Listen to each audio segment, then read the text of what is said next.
Today on Getting Higgy with It, we're on an express elevator to hell, going down. I'm Emily Duhigg and we're reviewing Legendary Encounters.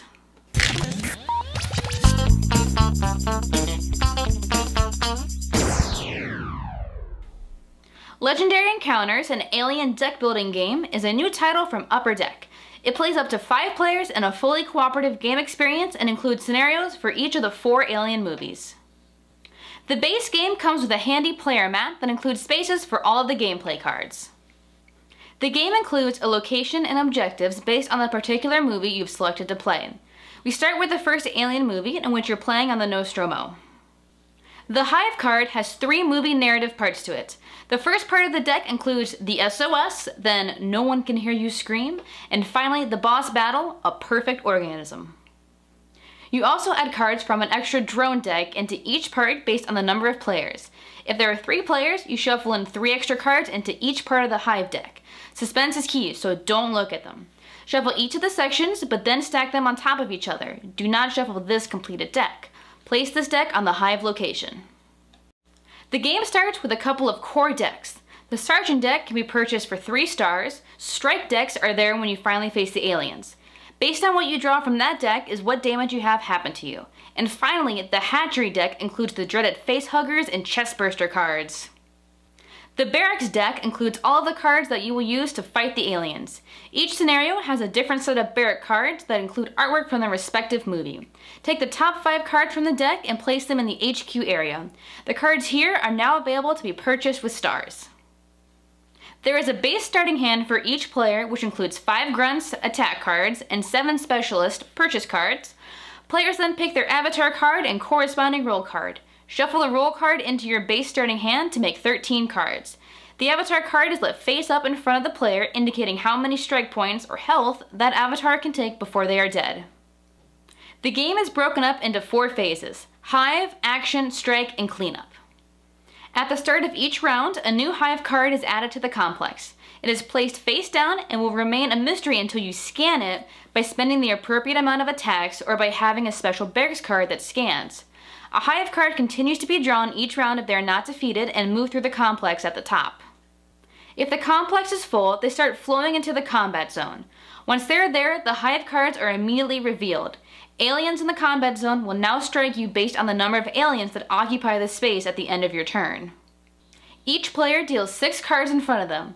They can use strikes for scanning face-down cards in the complex or attacking aliens and facehuggers that appear throughout the game. Stars are used to purchase new cards from the HQ.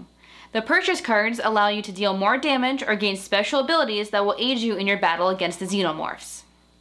Special event cards, along with hazard cards, reveal different, usually bad, things to happen.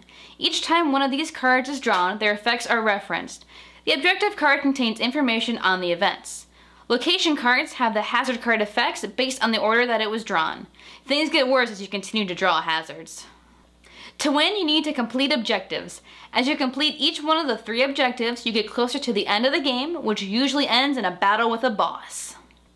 If your character dies from a Chestburster card during the game, you can re-enter the game and play as an alien. You just discard your good guy hand and pick up an alien avatar and the alien player deck. Your new goal is to kill the rest of the players. What do we like about this game? The ability to play all 4 Alien movies is a lot of fun. It's all here. The way the Hive decks are stacked to go along with the movie provides you with a close association with the movie narrative. You definitely need to work together to survive the alien onslaught. You can coordinate attacks and resources between players because you have to help each other out to win. The playmat is laid out well, has a non-skid backing, and rolls up nicely for storage in the game box. Having this is a great way to keep the many different categories of cards in their proper stacks. What don't we like about this game? Blank cards. This initially confused us as we thought we had misprints or missing cards. It ended with us counting and sorting all of the cards a couple of times to make sure we had the complete decks. Not the way you want to start out playing a game. The game also has differing art styles for each scenario. This might be a little bit of an annoyance, but doesn't take away from the gameplay. And finally, the text on each card is also really small and at times very hard to read. This makes building the Hive decks and Barrack decks very interesting for people without perfect vision. This game is dripping with theme acid. The suspense that the Hive deck provides moving through the complex has to be experienced.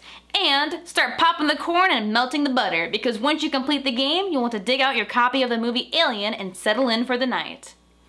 For the first time player of deck builders, and actually for people with some experience, constructing these decks can be very daunting. So on our board flip meter, we're ranking it as being hard. On our top 10 list, Legendary Encounter settles in the number 5 spot. As usual, like, subscribe, favorite, the whole shebang. Thanks for watching, I'm Emily Duhigg, and until next time, get higgy with Legendary Encounters. It's their blood. Not the their blood's acid too. Saliva's acid. The saliva's not acid. I don't know, dude. The blood's at least acid. Let's go. The blood's acid. Yes, it is. The I was trying to say. The slime is too. No, it's not. Yes, it is. No, it's not. When it touches somebody, they burn. No. When they get cut, and then they start bleeding on them, then they burn. Alright. Let's go. It's their blood. Nerds. They have scenes with saliva.